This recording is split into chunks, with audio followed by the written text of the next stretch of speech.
¿Qué sucede con los protagonistas de las noticias una vez que las cámaras, los reporteros, las miradas se dirigen hacia otra noticia? Juan Serrano pensaba en eso desde un país, Colombia, donde el pasado reciente nunca termina de ser pasado. De esa lucha por fijar la mirada en todos los grandes y pequeños personajes arrastrados por la historia, nace un periódico de ayer. Un podcast que puede poner el foco en una guerra olvidada, Busan, Corea del Sur, junio 26 de 1951. en el asesinato de un candidato presidencial en pleno vuelo comercial, Urgente, al parecer fue herido Carlos Pizarro León Gómez, el candidato presidencial del M-19. Según las primeras versiones, Pizarro León Gómez habría sido atacado en el interior de un avión de Avianca que se dirigía a la ciudad de Barranquilla. en la comunicación entre secuestrados y familiares a través de la radio, Papi, hablas con Lori. Espero que vuelvas muy pronto, sano y salvo.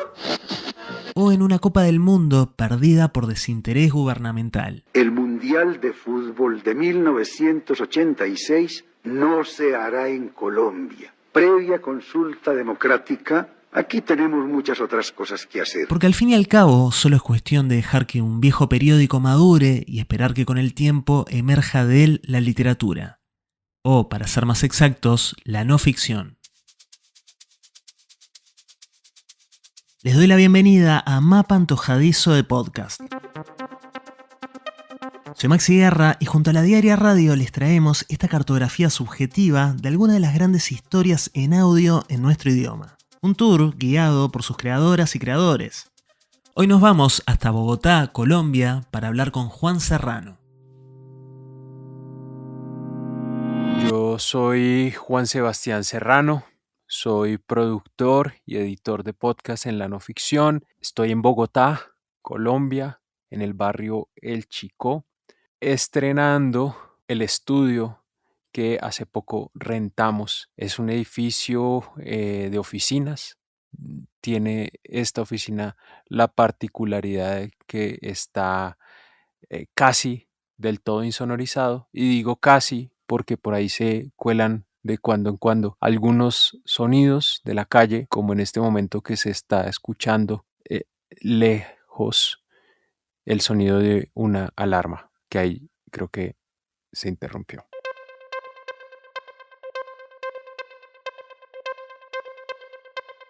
Hola Juan, bienvenido al Mapa Antojadizo de Podcast. Me gusta mucho que el nacimiento de un periódico de ayer como concepto tenga que ver justamente con un periódico viejo, con una columna antigua que de alguna manera tomaste como disparador. Me gustaría que nos contaras qué movió en vos aquel texto del escritor colombiano Juan Esteban Constaín.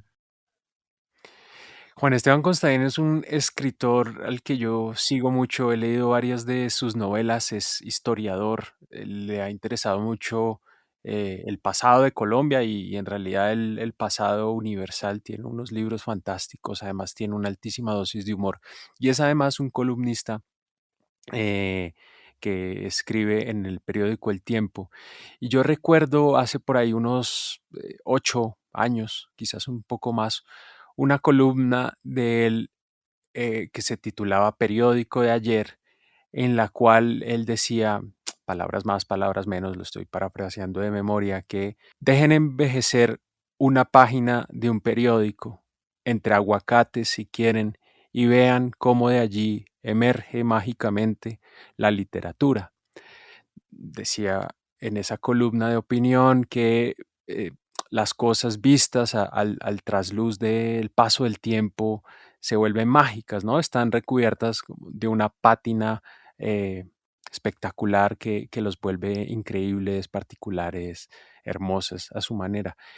Y yo ya tenía esa sospecha de que explorar el pasado, y en mi caso el pasado de Colombia, puede dar pie para encontrar historias fascinantes. Y en eso me he dedicado, a eso me he dedicado los últimos 10 años ya, a explorar el pasado de Colombia en distintos formatos y encontrar allí joyas escondidas, desperdigadas y darles, digamos, una nueva vida a través de los podcasts, por ejemplo. Da la sensación que en Colombia no hay lugar para la historia reciente. Hay conflictos que hunden el pie en el pasado, pero que se arrastran hasta hoy en día, aunque hayan pasado 50 años. ¿Cómo cómo eligen las historias entre toda esa terrible sobreoferta narrativa? Sí, es increíble, o sea, la palabra que tú usas de sobreoferta es precisa, porque aquí el cronista o el contador de historias, pues tiene un menú formidable delante suyo, porque bastará tomar el periódico de ayer o en mi caso el de hace 10 años para encontrar por ahí un cabo suelto del que uno puede jalar y encontrar realmente una historia. Este es un país pues atravesado por la guerra, eh, de más de 100 años de guerra, con algunas intermitencias, pero fundamentalmente un país en conflicto. Y eso, pues, por supuesto, produce muchísimo dolor y yo sería el primero en soñar un país sin traumas, sin las cicatrices que deja la guerra, pero para el contador de historias, pues están muy a la mano. Y en un periódico de ayer hemos podido contar historias del conflicto armado colombiano, como por ejemplo el asesinato de un candidato presidencial en el año 96, o también contar el secuestro de un par de ancianos a manos de las FARC en los primeros años de la década del 2000, o el asesinato de un senador de izquierda en los años 80. Pero también me gusta no sumergirme únicamente en el dolor de la guerra, sino quizás contar algunas historias más luminosas que también aparecen ahí en el catálogo de un periódico de ayer.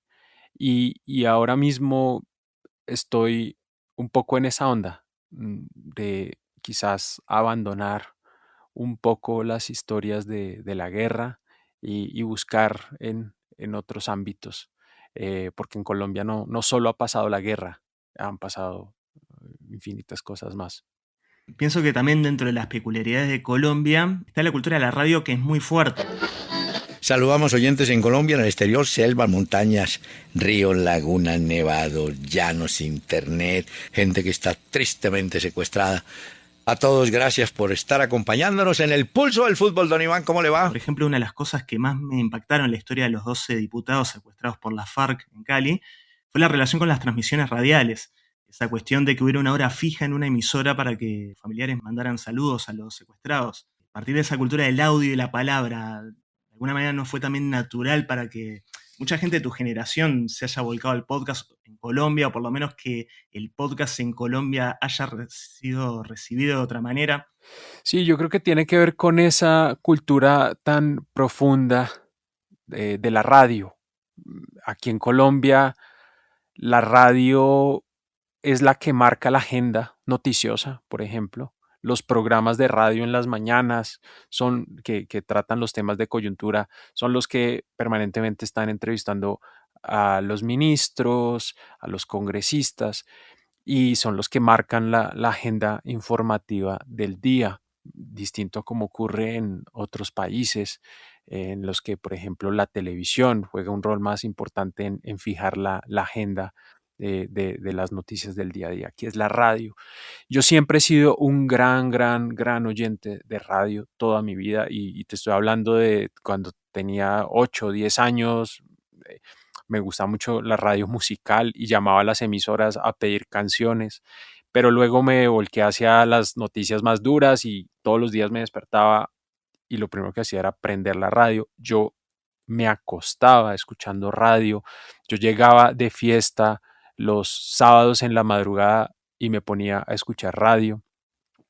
Curiosamente, a esa hora, los domingos, en realidad en las madrugadas, daban este programa de las voces del secuestro que tú mencionas, donde desfilaban los días que emitía el programa, pues las familiares de las víctimas del secuestro en Colombia, a dejarle un mensaje a sus familiares, porque esas ondas de radio llegaban hasta las selvas del país y todavía llegan, y a los secuestrados les era permitido tener un radio pequeño para escuchar tanto música como noticias y esos programas. Muy buenos días, que mi Dios y el Señor me lo bendiga. Hola papito, te quiero decir que te quiero mucho, que no paso un segundo sin que esté pensando en ti. Hoy me hiciste mucha falta. Papi, hablas con Lori. Espero que vuelvas muy pronto, sano y salvo. Papito, te amo con todo mi corazón. Chao. Entonces en mi vida siempre ha estado la radio muy presente. Ahora, yo creo de todas maneras que con los podcasts no solo se han diversificado las voces, eh, los temas que aborda la radio, pero también los formatos. Pese a que Colombia tiene una larguísima tradición de radio, de todas maneras no se encuentra mucho en el menú radial programas dedicados a contar historias y hacer crónicas. Los formatos usuales de la radio más comercial son las entrevistas y los conversacionales y por ahí la nota informativa breve. Entonces yo sí creo que los podcasts nos abrió a muchos la posibilidad de hablar de los temas que a uno le importan, pero también de encontrar una voz y una vía de escape para, por ejemplo, en mi caso, la pulsión por contar historias de largo aliento. Y en tu experiencia con este medio que de alguna manera cuando comenzaron fue nuevo y siempre es difícil de explicar para alguien que no escuchó nunca la palabra podcast, ¿cómo ha sido llegar a los protagonistas de las historias? Ustedes cuentan historias a veces desde el detalle, a veces de personajes muy laterales, pero también con personajes centrales de la historia política, social, económica de Colombia. ¿Se encontraron con muchas negativas por miedo, por desconfianza?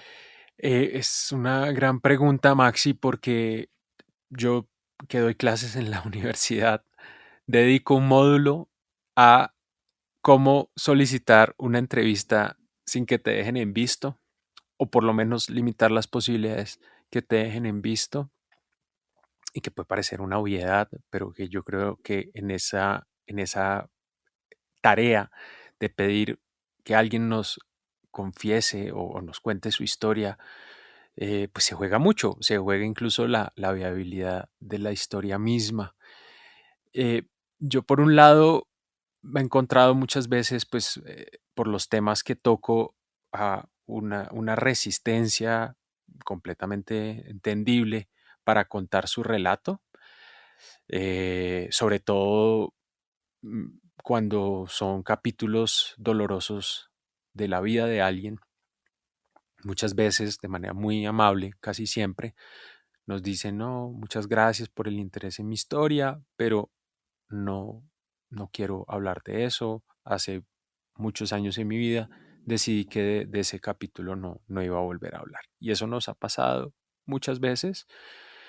Y las historias a veces fracasan por eso, por la imposibilidad de contar con el testimonio de quien consideramos es el protagonista, o por lo menos como el más interesante. Pero hay otras personas, digamos, que aunque hayan vivido experiencias traumáticas, pues se mueren de ganas por contar su historia y también por ser escuchadas, ¿no? El deseo de ser escuchado, pues es una cosa casi universal. Lo que yo siempre también trato de aclararles cuando les pido una entrevista a los protagonistas o a las voces de mis historias es que yo necesito tiempo, que esta no es una entrevista que pueda hacerse en 20 minutos, que yo a lo mejor no voy a hacer una, sino varias entrevistas, que a lo mejor va a ser la entrevista más larga que hayan dado en su vida, sobre todo si son personas que incluso han sido entrevistadas muchas veces. Entonces, eso, como hacerles entender que voy a darme el tiempo para entrar hondamente en esa historia y que no voy sencillamente a grabar 3 o 4 declaraciones. Eso siempre lo trato de explicar y ahora que desempeño más un rol que de editor que de productor, ese es el mismo consejo que le doy a los periodistas que trabajan conmigo. O sea, pidámosles tiempo, pidámosle a esta persona que nos aparte una mañana o incluso que nos permita acompañarlo mientras hace cosas, ¿no? Dejarle claro que vamos a hacer algo como muy reposado, que requiere tiempo. Eh, porque como dice un escritor de no ficción estadounidense que se llama Robert Caro, el tiempo es igual a la verdad. Mientras uno más pase tiempo pensando en una historia, hablando con la gente involucrada, pues más se va a acercar a la verdad de esa historia y a poderla retratar de la manera más fidedigna posible. Esto, Juan, me hace pensar en varios podcasts que de una u otra manera han trabajado el tema del trauma a través de la narración. Cuestión de poder contar una historia guardada y comenzar, no necesariamente a cerrar heridas, pero sí a seguir adelante de otra manera. Es algo presente en Se llamaba como yo, la última temporada de Eso no se habla, en Te busco, de Las Raras. Es algo ultra presente en muchos episodios de Un periódico de ayer. ¿Cómo ha sido la experiencia con los protagonistas después de publicados los episodios? ¿Qué experiencia te ha dado todo este tiempo sobre las maneras de contar situaciones tan traumáticas? Mira, hay un episodio que se llama El amor después de Patricio, en el que narramos el remesón que causó en la vida de una familia la muerte violenta de un estudiante de la Universidad Nacional aquí en Bogotá y la muerte violenta causada por disparos de fuerzas oficiales. Esa historia a la que yo le tengo un cariño especial. No solo contamos esa historia, sino que la hicimos a partir de la voz de uno de los familiares. La Victoria es un barrio en Bogotá. Allá vivimos durante mi niñez y parte de mi adolescencia. Un día, en la cocina, me acuerdo que mi madre arrancó a contarme la historia de cómo ella y mi padre se habían conocido. No tengo claro qué provocó esa conversación entre los dos y ella no se acuerda de nada. Pues yo no creo que la haya contado con ningún objetivo en especial, simplemente porque es historia y es verdad.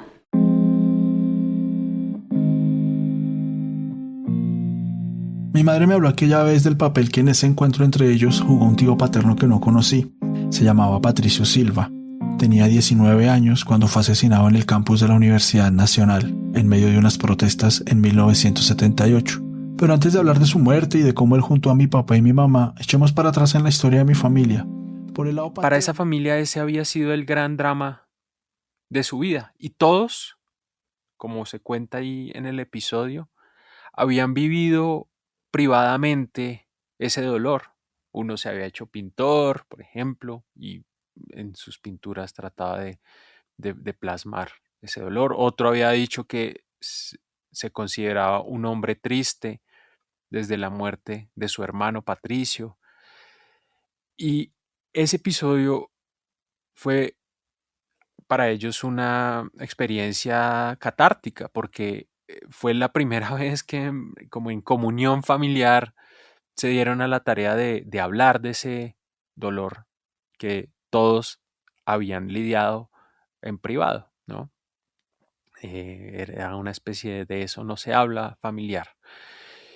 Y eso, digamos, es bellísimo cuando eso ocurre, o sea, cuando el pretexto de producir un episodio de podcast se vuelve al mismo tiempo un pretexto para la unión familiar, para dejar de rumiar un dolor solo en privado y volverlo, digamos, algo, una experiencia común que los atraviesa a todos. Entonces es muy bonito. Yo tengo muy presente, digamos, las consecuencias de ese episodio en ese sentido. Hace poco, por ejemplo, eh, transformamos en crónicas escritas 10 episodios de un periódico de ayer. Una de las crónicas que aparece ahí en esa recopilación es precisamente El amor después de Patricio. Y hablaba en estos días precisamente con el autor de ese episodio. No, en la familia todos estaban muy felices con la publicación de ese libro. Él estaba pensando en comprar algunos ejemplares para regalarle a algunos tíos. Entonces a mí me encanta y obviamente no en todas las historias se logra eso.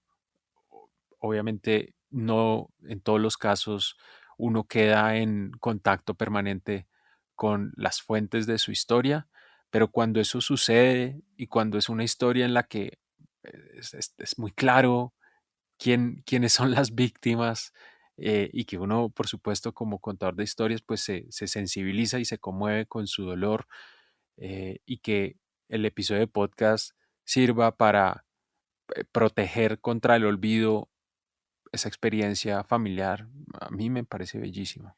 En ese episodio que es impactante, tal cual como lo contabas, ustedes hacen el ejercicio de partir contando la historia de los asesinatos de estudiantes en marchas estudiantiles de Colombia, pero detenerse quizás en el más lateral de ellos. ¿Cómo es la relación entre la historia grande y la historia pequeña en la elección de los temas? ¿Les llegan historias personales que ya entienden que les va a permitir hablar de procesos más grandes? ¿O van eligiendo los procesos, ya sea conflicto armado, narcotráfico, protestas estudiantiles, corrupción o lo que sea, y de pronto dentro de buscar aparece esa historia pequeña, ese detalle deslumbrante que es lo que de alguna manera sustenta cada episodio del periódico de ayer? Ha sido de distintas maneras. A veces lo que primero aparece es el tema y luego la historia. Por ejemplo, con mi socio, Miguel Reyes, queríamos hace unos años hablar de la guerra de Corea. Era un capítulo de la historia de Colombia muy interesante porque Colombia envió un batallón de soldados a pelear en la guerra de Corea. Bajo la batuta de Estados Unidos, 16 países más atendieron el llamado de guerra, entre ellos Colombia, el único país sudamericano que envió tropas a Corea. Este es un locutor de la época refiriéndose a la noticia. A juzgar por la prueba real de los hechos, Colombia comprende mejor que cualquier otro país latinoamericano que la guerra en Corea es también su guerra.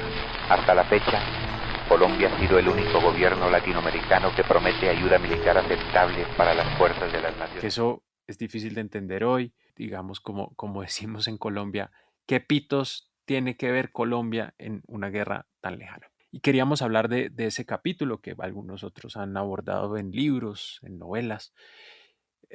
Nosotros queríamos hacer una historia de no ficción. Ahí teníamos el tema, no teníamos la historia, pero empezamos a tocar algunas puertas y rápidamente encontramos un personaje que es el que le da la voz a esa historia. Bueno, mi nombre es Pedro Hernando Vergara Hernández.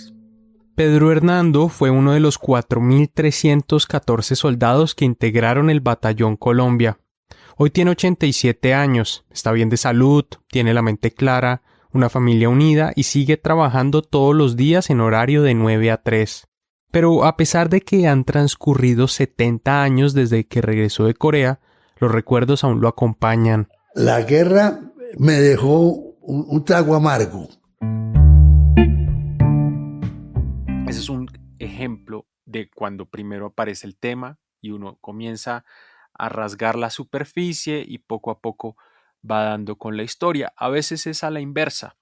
Tenemos la historia y como un periódico de ayer es un podcast, no digo sobre historia de Colombia, pero sí que le interesa encontrar relaciones con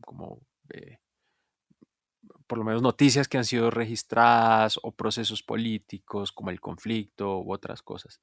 Nosotros queríamos contar la historia de un banquero alguna vez y los banqueros no siempre son las personas más queridas por el público, pero este era un banquero primero con buen humor, que es con capacidad de reírse de sí mismo.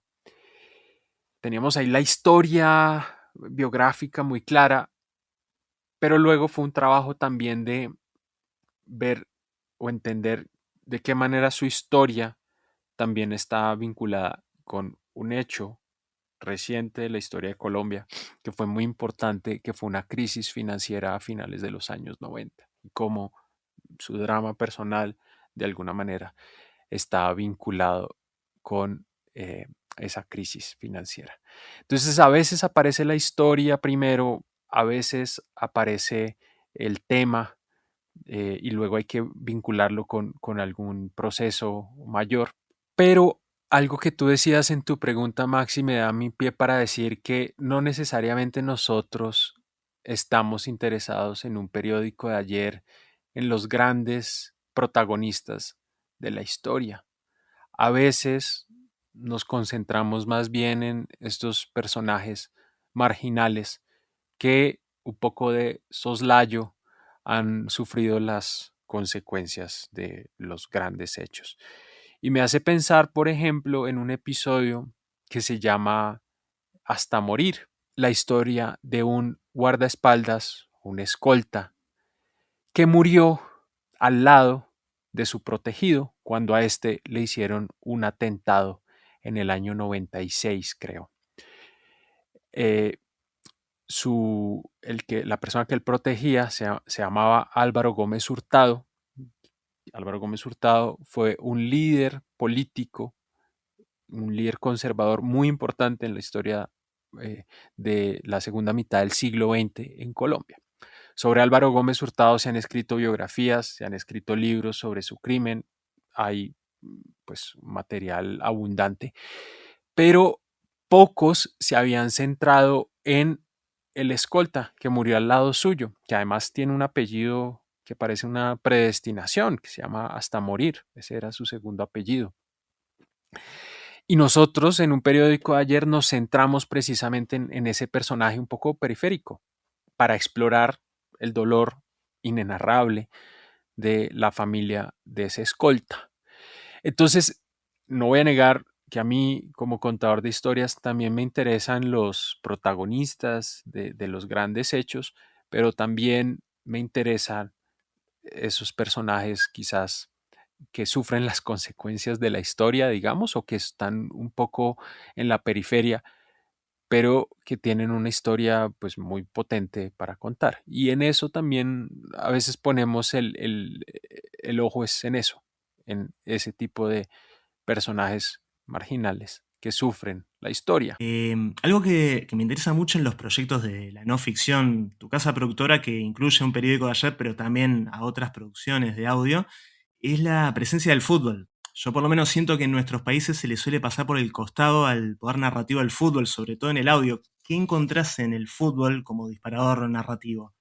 Mira, es muy raro porque yo no soy muy futbolero, pero a mí las historias de deportistas y del mundo del deporte me encantan. Y no digo solo el fútbol, hablo en general de otros deportes. No sé, hay algo en el mundo del deportista, la derrota, los sueños, la dedicación desmedida y el esfuerzo desmedido por cumplir una meta que muchas veces no se llega a realizar, que tiene muchas frustraciones. A mí me encanta. Ahora mismo que viene el Mundial, me puse el otro día a pensar en otra historia de fútbol que hemos contado. Nosotros en la no ficción hemos contado varias historias de fútbol en distintos podcasts. Por ejemplo, el año pasado sacamos un podcast que se llama El Capitán y el Brazalete de Esmeraldas, que aunque es una historia en el mundo del fútbol, eh, incluso quien no sea muy futbolero la podrá apreciar porque también es una historia medio de true crime, pero también es una historia que nos habla de el trato preferencial que recibe el hombre blanco en Colombia, y más si es inglés, que es el caso de Bobby Moore, cuando fue arrestado acá en Colombia en el año 70, acusado de haberse robado un brazalete de esmeraldas. El fútbol me interesa un montón, pero veo muchos menos partidos de lo que en realidad me interesa, todo lo que rodea el mundo deportivo. Nosotros, por ejemplo, en un podcast que hicimos para Podimo hace un par de años, que se llamó Segundo Lugar, perdón, se llamó Medalla de Plata, al final iba a llamarse Segundo Lugar, pero finalmente se llamó Medalla de Plata. Contábamos las historias de lo que uno podría considerar segundones en el deporte. Y una de las historias era de una mala racha que tuvo el América de Cali en Copa Libertadores cuando perdió, creo que 3 finales al hilo en Copa Libertadores. A mí esas historias de derrotas, de reveses deportivos, me gustan un montón. Y yo creo que es un ámbito que es visto por alguna intelectualidad como banal, menos importante, frívolo o estúpido directamente, pero yo en ese mundo del deporte encuentro joyas y a mí me interesa muchísimo, muchísimo, muchísimo contar historias deportivas. Me las gozo un montón, aunque no sepa mucho en realidad del fútbol ni de otros deportes. Sí me interesan las vidas de los deportistas y todo lo que rodea ese mundo. A mí un detalle me llamó mucho la atención en la última serie que sacaron dentro de un periódico de ayer que se llama Desclasificados y que parte de justamente archivos desclasificados, es la caída de Colombia como sede mundial de 1986, el momento en que encuentran el premio Nobel de García Márquez como la excusa justa para dar la noticia de que Colombia no va a ser sede del mundial. El Mundial de Fútbol de 1986 no se hará en Colombia. Previa consulta democrática, aquí tenemos muchas otras cosas que hacer y no hay ni siquiera tiempo para atender las extravagancias de la FIFA y de sus socios. Y García Márquez nos compensa totalmente lo que perdamos de vitrina con el Mundial de Fútbol. De por sí es un dato desconocido para cualquier futbolero, pero sobre todo como una imagen increíble del cambio de los tiempos, un momento histórico en que un premio Nobel podía tapar en popularidad el no hacer un mundial, cosa que ahora sería absolutamente impensable. Impensable, impensable. Y eso es un hallazgo de Víctor Cabezas, que fue el productor de Desclasificados, y es un hallazgo fantástico. O sea, como decir, no, es que no necesitamos el mundial porque ya Gabriel García Márquez acaba de recibir el premio Nobel. Mira, yo pienso que a mí me encanta como entrar en un ecosistema que pueda explicar cómo funciona la sociedad colombiana. El fútbol es eso. O sea, yo puedo contar una historia sobre Colombia, sobre la colombianidad, por ejemplo, hablando de fútbol y de todo lo que rodea el fútbol. Puedo hablar, por ejemplo, del narcotráfico y de la violencia en los años 80, contando una historia de fútbol. Yo he querido contar una desde hace tiempo, que de hecho lo cuento por ahí en un episodio especial de un periódico de ayer que se llama Así hacemos un periódico de ayer, una historia de un árbitro que fue asesinado por sicarios de Pablo Escobar, porque el árbitro pitó mal una jugada que perjudicó al Deportivo Independiente Medellín, equipo del que era hincha Pablo Escobar. Y esa historia quería contarla desde el ángulo de una víctima periférica, si se quiere, y es otro árbitro que estuvo al lado del árbitro asesinado cuando ocurrió el homicidio. Ese árbitro se llama, porque aún vive, Jesús Díaz, y a raíz de ese hecho, de haber visto la muerte violenta de su colega, que era además su pupilo, él decide retirarse inmediatamente del arbitraje, quedó en un gran cuadro de estrés postraumático y su vida arbitral se acabó en ese instante, pese a que entonces era el árbitro FIFA en Colombia, había pitado un partido de cuartos de final del Mundial de México, 86. Entonces fíjate cómo a partir de una historia de fútbol pues se cruza con los caminos del conflicto armado colombiano y de la guerra contra el narcotráfico.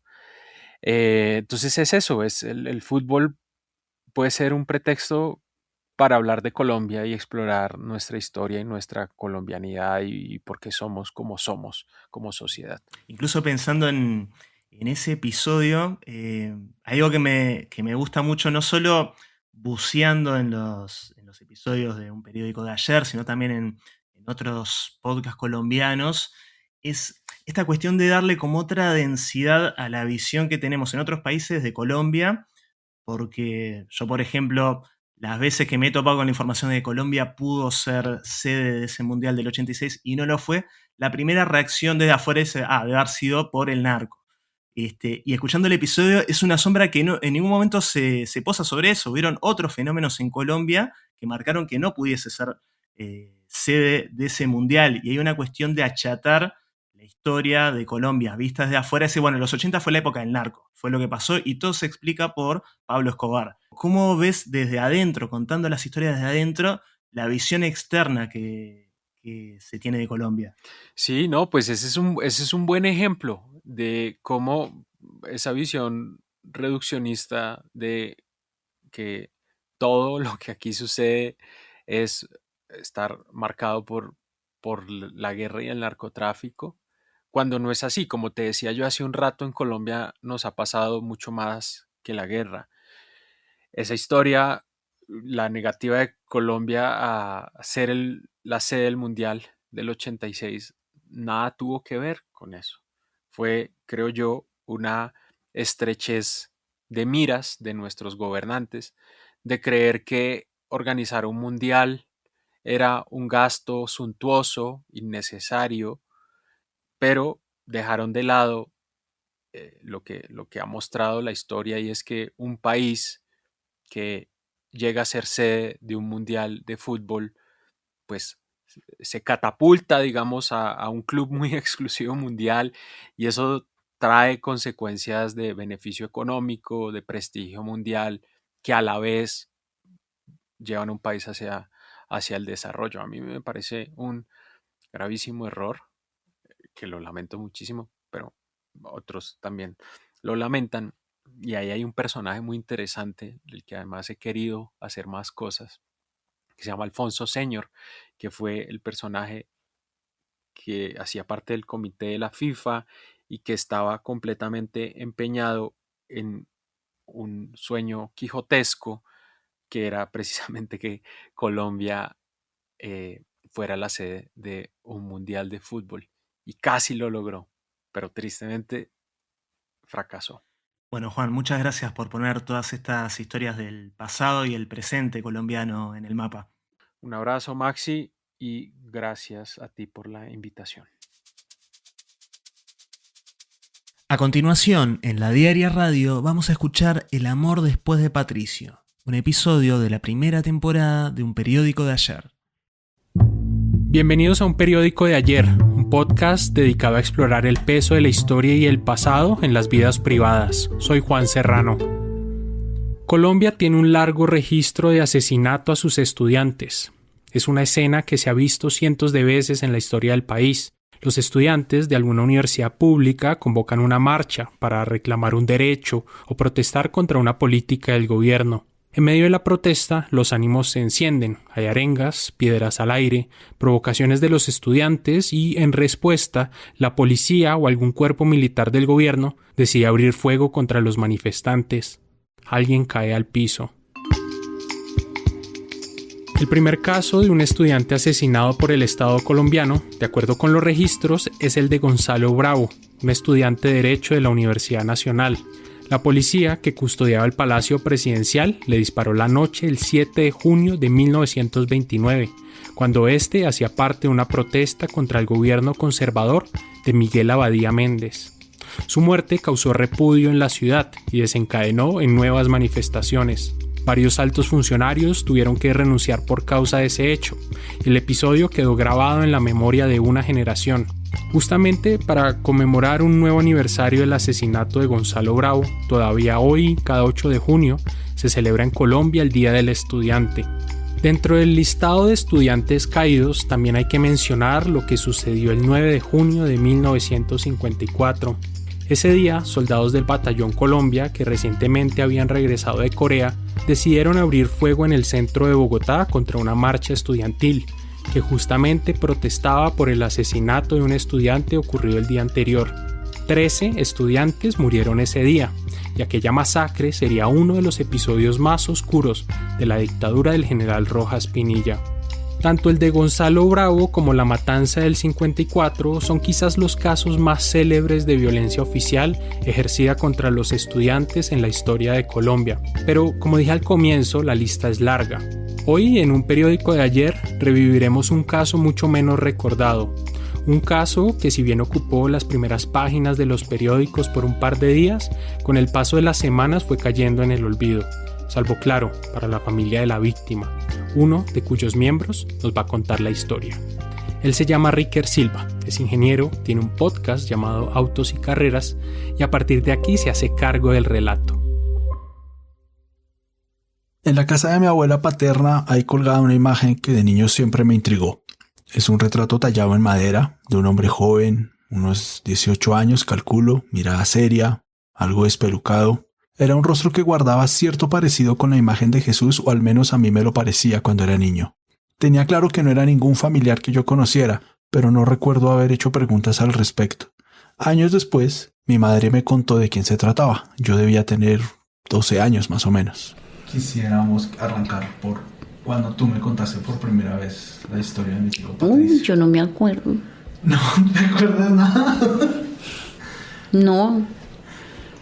Yo me acuerdo que estábamos en La Victoria. La Victoria es un barrio en Bogotá. Allá vivimos durante mi niñez y parte de mi adolescencia. Un día, en la cocina, me acuerdo que mi madre arrancó a contarme la historia de cómo ella y mi padre se habían conocido. No tengo claro qué provocó esa conversación entre los dos y ella no se acuerda de nada. Pues yo no creo que la haya contado con ningún objetivo en especial, simplemente porque es historia y es verdad.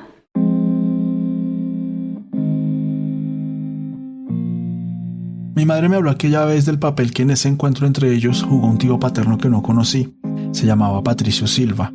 Tenía 19 años cuando fue asesinado en el campus de la Universidad Nacional, en medio de unas protestas en 1978.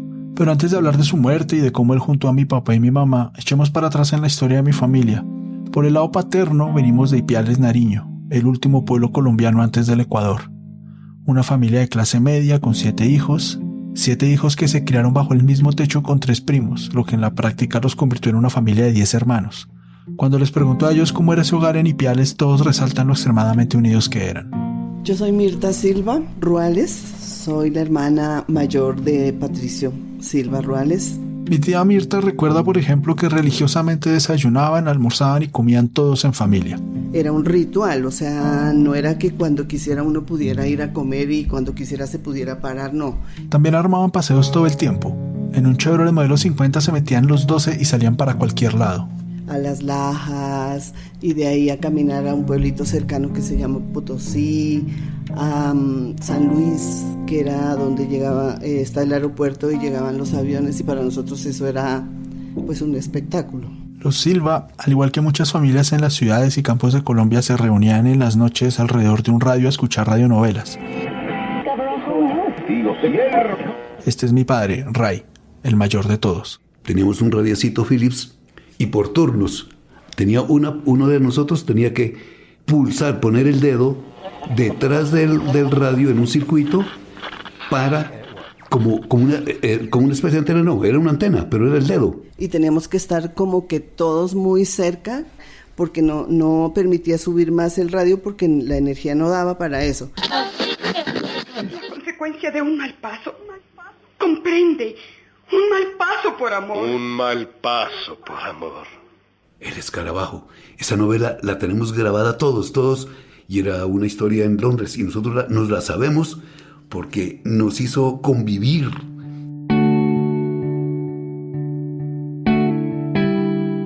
Con mi padre se inició la migración de la familia de Ipiales a Bogotá.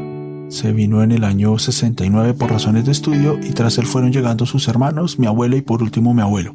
Patricio, el tercer hijo, llegó en el 75. Se matriculó en biología en la Universidad Inca. 2 semestres después decidió probar suerte en la Universidad Nacional. Él quería estudiar medicina. Entonces él decía, lo molestábamos, pero todos eran muy muchachos. Vas a ser el rico de la casa, pues. Y él nos refutaba diciendo, no, yo no quiero ser médico para tener plata, sino porque hay gente que no puede llegar al médico. Previendo que el puntaje de su examen no le alcanzaría para entrar a medicina en la Universidad Nacional, Patricio se inscribió a química farmacéutica. El plan era, en un par de semestres, transferirse de carrera como hacían muchos. Su entrada a la Nacional en el segundo semestre del 77 coincidió con un momento de encendida agitación social en el país. En septiembre de ese año un paro cívico convocado por las centrales obreras se convirtió en la prueba más dura que el pueblo le puso al gobierno de López Miquelsen. Bogotá fue escenario de saqueos, pedreas, represión policial, un saldo de 10 muertos y un toque de queda que duró 2 días. El periódico El Tiempo se refirió al paro como un pequeño 9 de abril. Naturalmente, ese ambiente de lucha no pasaba desapercibido para un estudiante de la Universidad Nacional como Patricio. Si bien no hay constancia de que hubiera militado en algún grupo político, está claro, por cosas que dejó escritas en cartas, que era un tipo preocupado por la realidad del país y movido por un deseo de cambio. Así lo recuerda Julio, su primo, que en verdad era un hermano que se quedó a su lado. Yo creo que él no militó en ningún partido, si esa es la pregunta. Pero sí tenían simpatía como todos por los procesos políticos que estaba viviendo la universidad, ¿no? Porque en ese entonces la universidad sí era como la radiografía del país. En mayo del 78, 8 meses después de ese paro histórico, el país vivía una nueva ola de protestas. Las elecciones presidenciales estaban muy cerca y semanas antes hubo paro de transportadores y de trabajadores estatales. También un alza en las tarifas de buses motivó a los estudiantes a salir a las calles en varias ciudades de Colombia. En los alrededores de la Universidad Nacional hubo disturbios, quemas de buses y más de 50 detenidos. Incluso, un estudiante de medicina fue arrastrado en ropa interior durante varias horas por la ciudad universitaria bajo la creencia de que se trataba de un agente secreto de la fuerza pública. La tensión estudiantil era tal que el Consejo Superior de la Universidad estudiaba la posibilidad de suspender las clases hasta después de elecciones. Ese ambiente enrarecido en la Universidad Nacional iba a ser el preámbulo de un hecho que devastaría a mi familia. Las cosas ocurrieron más o menos así. El martes 30 de mayo del 78, Patricio, luego de jugar un rato frisbee con una de sus hermanas, se despidió y salió de la casa. Ese día tenía un examen en la universidad, pero antes de presentarlo iba a ir a un banco a pagar la cuota de una lavadora. Y él fue allá, le dio la plata, salió con sus recibos y 3 horas más tarde fue el evento. A las 10 de la mañana, un grupo de estudiantes había iniciado una nueva ronda de enfrentamientos con la policía por la calle 26. Patricio, ajeno a la revuelta del día, llegó a eso de las 12 a presentar el examen en el segundo piso del edificio de matemáticas. Mientras tanto, afuera de la universidad continuaban los disturbios. En medio del agite, un auxiliar de policía sufrió quemaduras de ácido en la cara y en el cuello, un hecho que en parte motivó que a eso de la 1, después de llevar 3 horas de riña con los estudiantes, la policía militar decidiera entrar al campus de la universidad a dispersar la protesta. El despelote se trasladó de la calle 26 al interior de la ciudad universitaria. Algunos estudiantes lanzaron bombas molotov contra los agentes que entraron a la universidad. También cerca del edificio de matemáticas, en donde Patricio presentaba su examen, un grupo de estudiantes puso sobre la vía unas canecas grandes de basura para frenar a un furgón de policía. Con la intención de desbloquear el paso, unos agentes se bajaron del camión, pero fueron recibidos con piedras y botellas de gaseosa. Hubo caos, gases lacrimógenos, gritos, y de repente se escucharon un par de disparos. Un estudiante cayó al piso. Él presentó examen de matemáticas y baja del segundo piso y cuando va caminando hacia la altura de la segunda columna, sonó el disparo.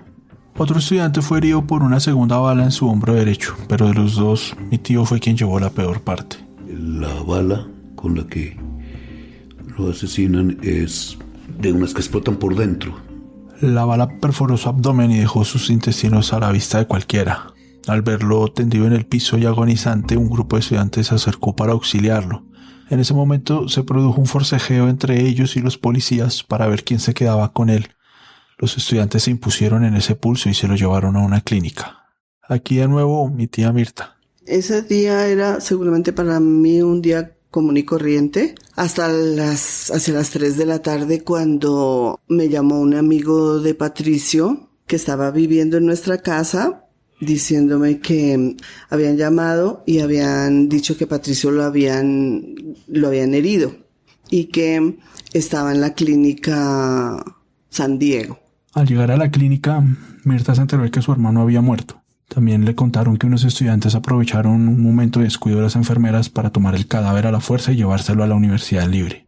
Yo me acuerdo que fue un momento crítico de gritar y gritar, y yo no me atrevía a ir a mi casa porque no sabía qué decir, pues. Todavía sin salir del shock, Mirta creyó que al fin había reunido el valor suficiente para dar la noticia en la casa, pero no fue necesario. Cuando llegó, su padre acababa de colgar una llamada con el rector de la Universidad Libre. Este le dijo que viniera por el cadáver de su hijo porque le estaba trayendo muchos problemas. Sin haberle contado a mi abuela lo que pasó, Mirta y mi abuelo salieron a la carrera y tomaron un taxi hacia el centro. Estaban muy conmocionados y, para rematar, no entendían por qué el cuerpo de Patricio se lo habían llevado a la Universidad Libre. Una parte de mi tía Mirta todavía guardaba la esperanza de que todo fuera un malentendido, pero no duró mucho la ilusión. Al llegar a la Libre, encontró a mi tío en el aula máxima de la universidad, tendido sobre una mesa. Los estudiantes habían improvisado allí un salón de velaciones. Entonces ya era una realidad, pues que creo que hasta que el momento que íbamos corriendo no la creíamos, pensábamos que no. Yo he visto fotos de ese día. Fueron publicadas en las portadas de los periódicos al día siguiente. Mi tío Patricio cubierto en una sábana blanca y sobre su cuerpo unas rosas. Mi abuelo con el rostro descompuesto abrazando a su hijo. Otra foto muestra el perfil de mi tío en primerísimo plano y el fondo era mi abuelo sollozando mientras mira el cuerpo de Patricio. Mirta sujeta el brazo a mi abuelo y trata de calmarlo. Ese día le tocó hacer el papel de la hija que trata de serenar los ánimos de sus padres en medio de la tragedia. Después de un tiempo llegó mi mamá, pero ella pensaba que esa era una clínica. Ella pensaba que la estaban llevando a una clínica y que él estaba herido. Y ella iba a entrar ya casi, yo la detuve y le dije para que, como que asimilara más fácil diciéndole que ya enfrentándose pues a la realidad. La muerte de un estudiante producida cuando la policía trataba de reprimir una protesta daba pie para pensar que a Patricio lo había matado el gobierno. Por eso el cadáver de mi tío se convirtió para muchos estudiantes en la demostración de que a Colombia la regía un estado criminal. En las horas de la tarde de ese día, la noticia se esparció por las distintas universidades de la ciudad y calentó aún más los ánimos. Mi madre, Esperanza, estaba en clases ese día. Yo estaba en la universidad, en la pedagógica. Estábamos en el restaurante de la universidad y llegó alguien, una muchacha, y se subió en una mesa a gritar unas proclamas. Y entre esas proclamas decía que compañero Patricio Silva, presente y combatiendo. Y hizo énfasis en que lo acababan de matar. Mi madre conocía ese nombre. Yo decía, pues no es tan común el nombre como para pensar que hayan dos y sea un homónimo. Lo conoció haciendo fila para inscribirse en la Universidad Inca. Ella estaba con una amiga y un muchacho de acento pastuso comenzó a hacerles la charla. Muy habladorcito, muy saludable, muy simpático. Además era un niño muy bonito. Luz Marina, la amiga de mi mamá, se matriculó a biología al igual que Patricio. Por eso quedaron en contacto. Ellos compartían pupitre. Conmigo compartíamos como una amistad. Con el cambio de Patricio de la Inca a la Nacional, la amistad entre los dos se fue enfriando. Mi mamá también se cambió de universidad a la pedagógica y se veían cada vez menos. Creo que la última vez que nos hablamos fue como 8 días antes de que se muriera, pero ya eran conversaciones de casi con meses de diferencia. Ese día que oyó el nombre de Patricio en la cafetería, se armó también trifulca en la pedagógica. Mi mamá se fue para la casa y esa noche en el noticiero confirmó que se trataba de su amigo. Habló por teléfono con Luz Marina y quedaron de ir juntas a la Universidad Libre a la mañana siguiente. Mientras tanto, los enfrentamientos entre estudiantes y policía continuaron, pero ya no en la Universidad Nacional sino en la Libre. En la tarde-noche, mientras el cadáver de mi tío era velado en el aula máxima, cerca de 500 estudiantes se atrincheraron en la universidad. Con arrumes de pupitres bloquearon la entrada y desde la azotea y los salones se enfrentaban con la policía. Les tiraban piedras, ladrillos, vidrios y hasta pocillos encontrados en la cafetería. Por miedo de que las cosas se salieran de control, la Guardia Presidencial cercó la sede de gobierno, ubicada a pocas cuadras de allí.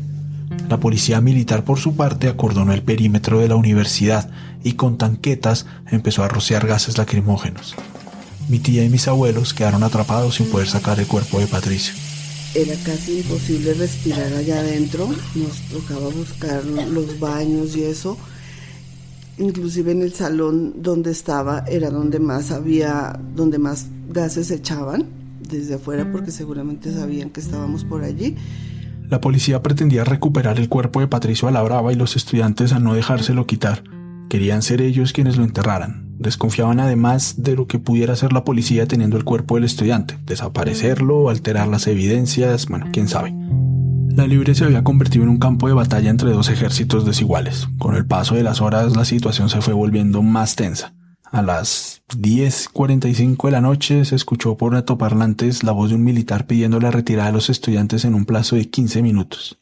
A la amenaza, los estudiantes respondieron con un acto intrépido. Decidieron tomar al rector como rehén y con un megáfono advirtieron que no intentaran entrar a la universidad porque ese podía morir. También llamaron a una emisora para decir que el rector estaba en peligro.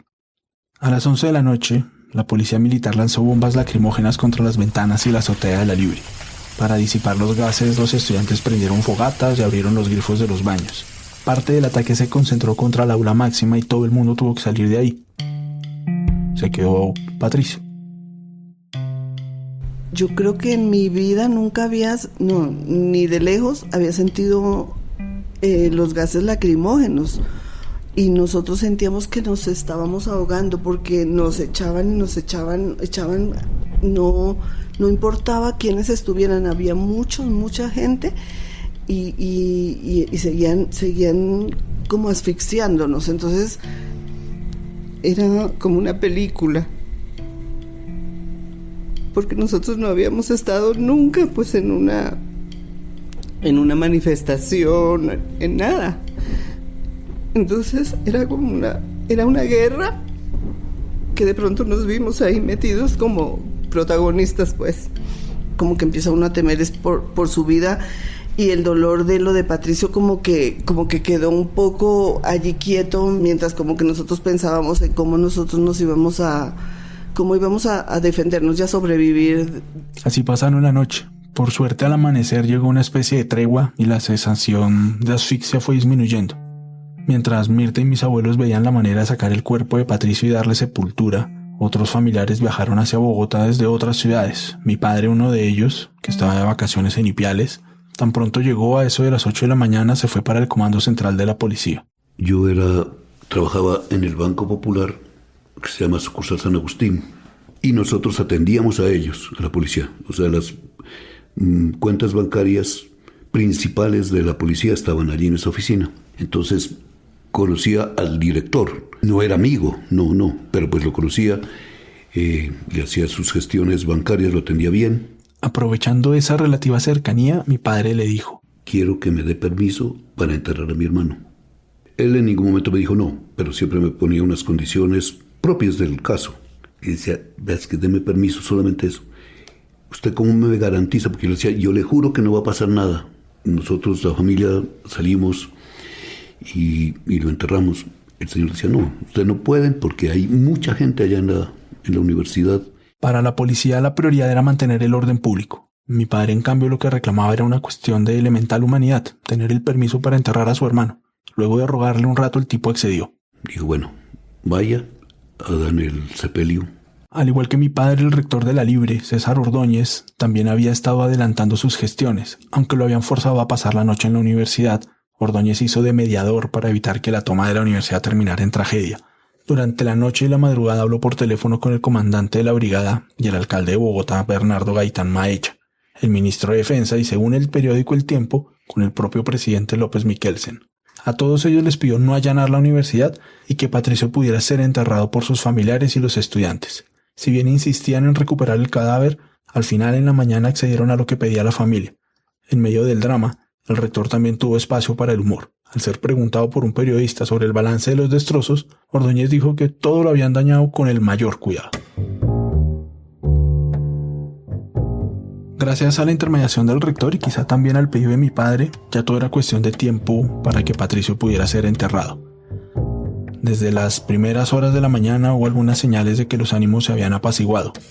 En un gesto de buena voluntad, los estudiantes permitieron que la comisaría del centro de la ciudad y el director de medicina legal entraran a la universidad para hacer el levantamiento del cadáver.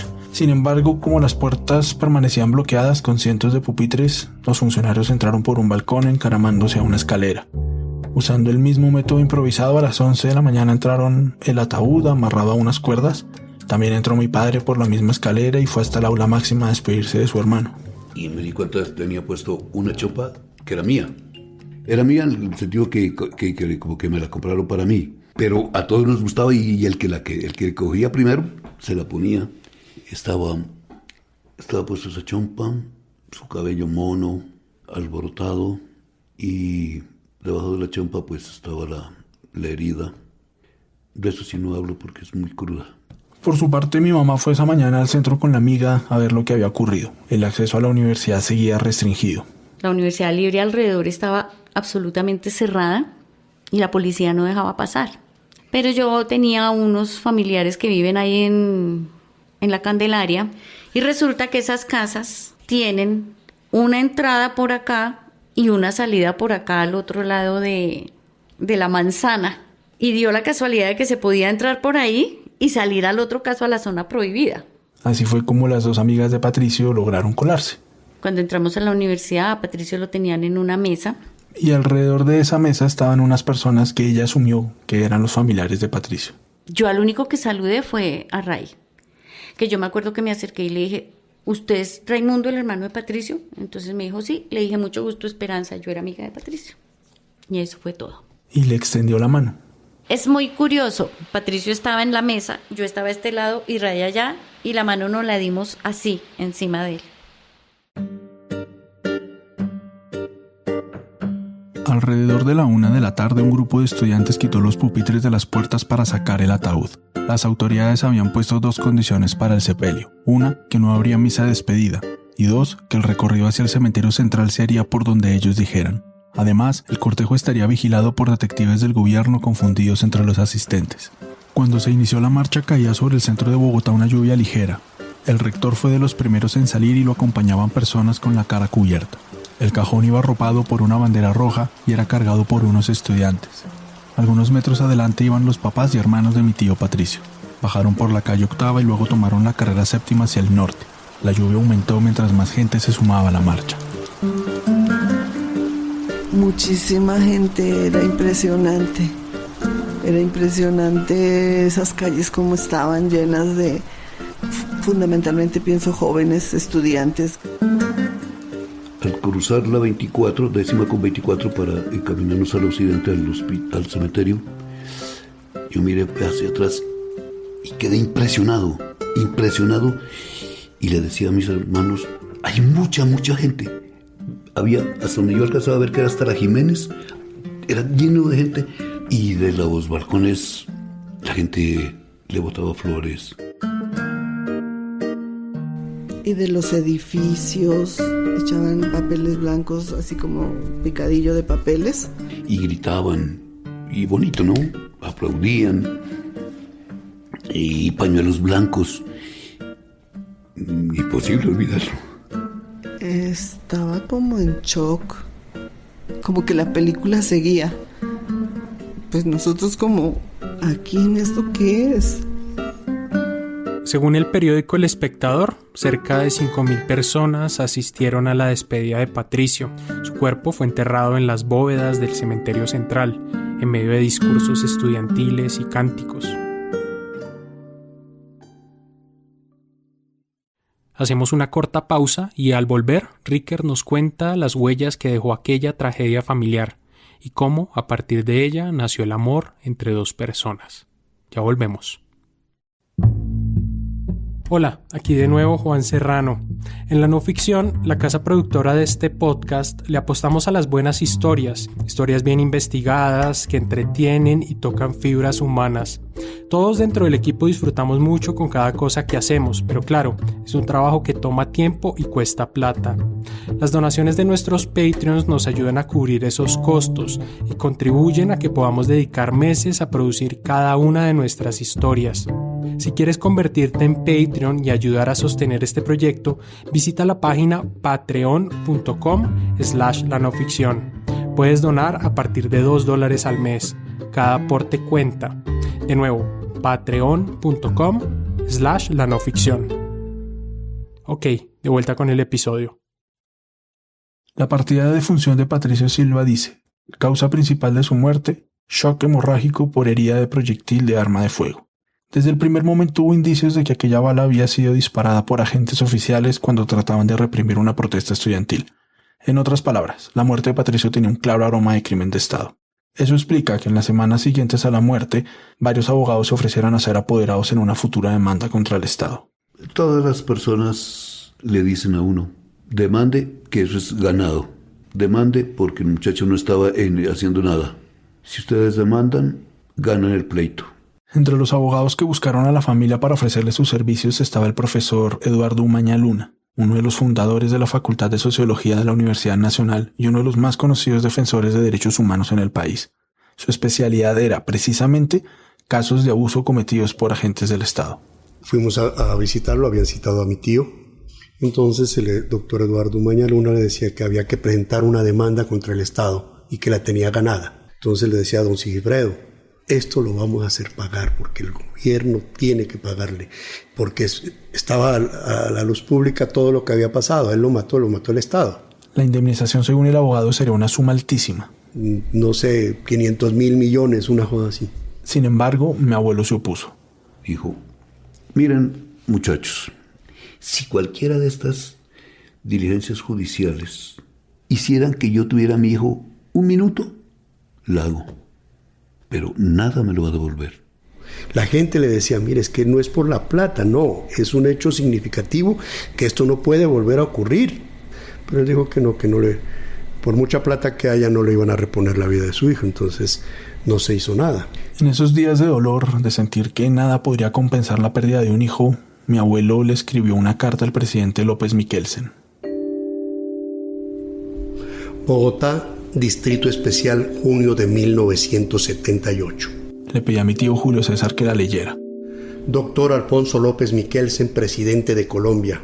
Representantes de su gobierno troncharon la vida de mi hijo, Patricio Javier Silva Ruales, sumiendo mi hogar en el caos del dolor y derrumbando así todas nuestras esperanzas de verlo convertido en un hombre útil para la sociedad y para sus padres y hermanos, quienes hicimos los sacrificios más grandes, tanto morales como materiales.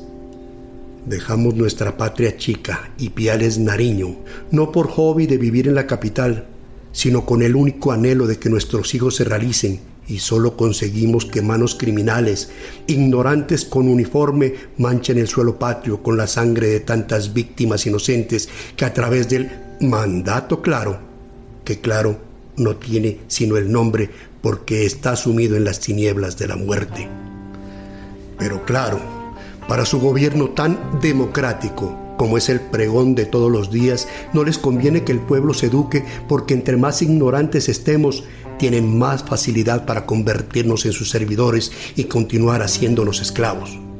Me duele que hasta en las postrimerías del mandato claro y para vergüenza de la patria, esbirros armados enluten tantos y tantos hogares como el mío y crean que su única misión es la de cegar vidas y derramar sangre y con esto lo conseguirán todo. Señor López, no le imploro justicia porque soy un proletario y los proletarios no mendigamos, exigimos una justicia que tenemos derecho. Y si usted no acepta este derecho, lo demando, no ante el Tribunal de los Hombres, que por desgracia está podrido. Lo demando ante el tribunal de un Dios que también derramó su sangre por la igualdad de los hombres y tiembla ante él, que le hará pagar con creces este abominable crimen. Doy gracias al Todopoderoso que su mandato expira y espero que con él cesarán los derramamientos de sangre. Las palabras de mi abuelo no fueron escuchadas. La policía y el ejército prometieron iniciar una investigación, pero la familia no recibió ninguna respuesta. Por su parte, la justicia penal ordinaria sí inició una indagación. A los 8 días de la muerte de Patricio, un juez ordenó la exhumación del cadáver para practicar la necropsia, algo que no pudo hacerse en medio del agite. La medida tomó por sorpresa a la familia. Mi padre tan pronto se enteró salió corriendo para medicina legal. El día de la exhumación se estaba jugando un partido del Mundial Argentina 78, por lo que los funcionarios estaban distraídos y mi papá logró entrar hasta la sala de la necropsia. Cuando llegué, pues ya habían empezado su labor. Y yo algo tuve que haber hecho allí, tal vez acariciarle el pie, o algo, porque me pararon y me dijeron, usted se pone allí y si de ahí se mueve, se va. Y entonces yo juraba que no iba a hacer nada, pero que yo quería estarme allí porque era mi hermano. Uy, eso es durísimo, durísimo. Es una labor larga. Y unos dictan, otros escriben. Por ejemplo, la trayectoria de la bala, los estragos de la bala. Toman muchas fotos. Y en ese momento vi cómo es la piel de uno. Es un cúmulo de hartas capitas, delgaditas, y es la piel. Luego de la necropsia, el cadáver fue devuelto al cementerio. ¿Sirvió ese examen para confirmar la tesis de que a Patricio lo había matado la policía? Esa es una pregunta que nadie en mi familia me ha podido contestar. Tampoco tienen idea de qué rumbo tomó esa investigación o si simplemente quedó engavetada. Lo único que saben es que se inició una y que se hicieron algunas diligencias. De eso también es consciente mi madre, precisamente porque fue a raíz de eso que ella siguió en contacto con la familia de Patricio, en particular con mi padre. Un día, recuerda, recibió una llamada de él. Me invitaban a hacer una declaración en la que yo tenía que contar que yo lo había conocido y que era pues un muchacho estudiante, un muchacho bien, que era testigo de que él tenía una vida sana. Mi padre la acompañó a esa declaración. Él estaba como en su cuento de las cosas de su hermano y... Parece que él se pegaba de cualquier pretexto para verla de nuevo. Todas las veces que yo hablaba con él, yo siempre me imaginaba que esa iba a ser la última conversación, ¿no? Pero después volvía y me llamaba para otra cosa y ya de pronto fue que en un momento, no sé en qué momento, la conversación de nosotros ya no tenía un eje central que fuera Patricio, sino ya empezamos fue como a entablar una amistad. Ahí comenzó la historia de un matrimonio con dos muchachos y con las dificultades que tenemos los matrimonios, con las esperanzas que tenemos los matrimonios, con los objetivos que tenemos los matrimonios, y lo hemos hecho bien. La investigación penal del caso de Patricio palideció y los responsables de su crimen quedaron en la impunidad. Sin embargo, es paradójico que de esa muerte surgiera el amor y la vida, pues mi hermano y yo somos fruto de ese encuentro que se produjo en medio del dolor. Mi padre acude a un refrán para explicarlo.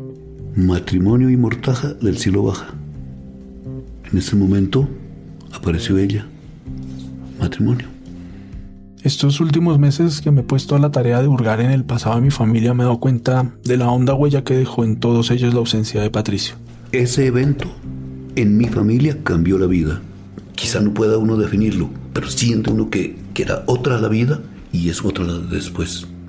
Y uno dice, no, antes de Patricio. No, después de Patricio. O sea, es una división que no tiene ningún muro, pero el muro lo tiene uno en la mente. Los Silva no se fracturaron después de la muerte de Patricio.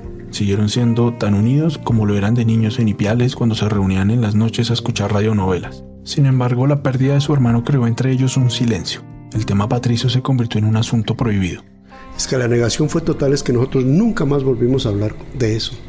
Y nos encontrábamos en las reuniones y ya todo pasó y pasaron años y fiestas o lo que sea, reuniones lo que sea, pero nunca se tocó el tema de Patricio. Cada uno se enseñó a resolver su dolor en privado. Un tío que me dijo alguna vez que él era un hombre triste desde la muerte de su hermano se refugió en la pintura. Mi tía Mirta bautizó a su hijo como Patricio Javier, para tener en la cotidianidad de su hogar un sonido que evoque a su hermano. Mi padre, por su parte, cada aniversario de la muerte de Patricio repite un mismo ritual. Consiste en visitar el sitio donde murió. Entro por la entrada de la 45, voy caminando, llego a matemáticas, lo saludo, entro, voy al segundo piso, al salón donde posiblemente estuvo en la clase, bajo por las escaleras, me paro en la segunda columna y voy y me despido. El otro día fui con un primo y entendí lo que eso significa. O sea, yo siempre voy, pero tal vez esta vez que fui con él entendí el significado que me une. Pues yo tengo como meta que mientras yo esté, voy. El significado de ese rito, según él, es saludarlo, sentirlo, que me sienta, rezo y le digo, salúdame a mi papi y yo saludaré a mi mami a nombre tuyo, como si fuera un muchacho.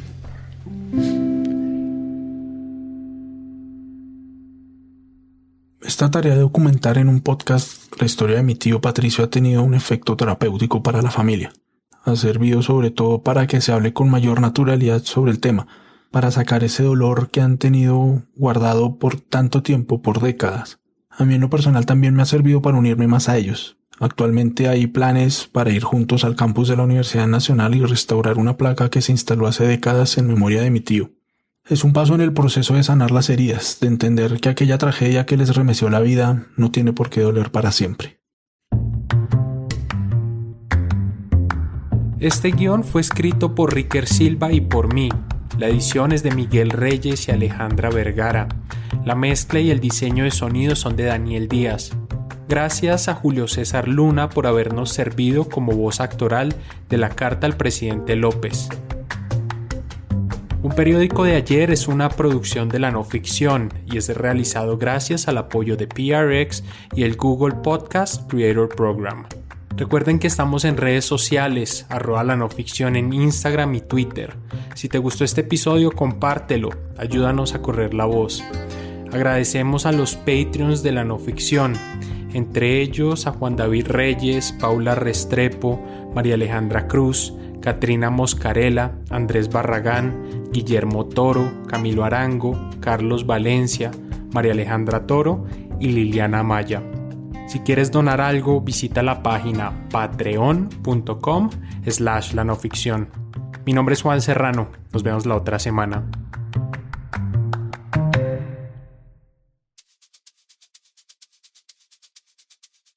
Los demás episodios de Un Periódico de Ayer están disponibles en el sitio lanoficción.com o en tu plataforma de audio favorita. Mapa Antojadizo de Podcast es un proyecto de Maxi Guerra para La Diaria Radio. Gracias por escuchar.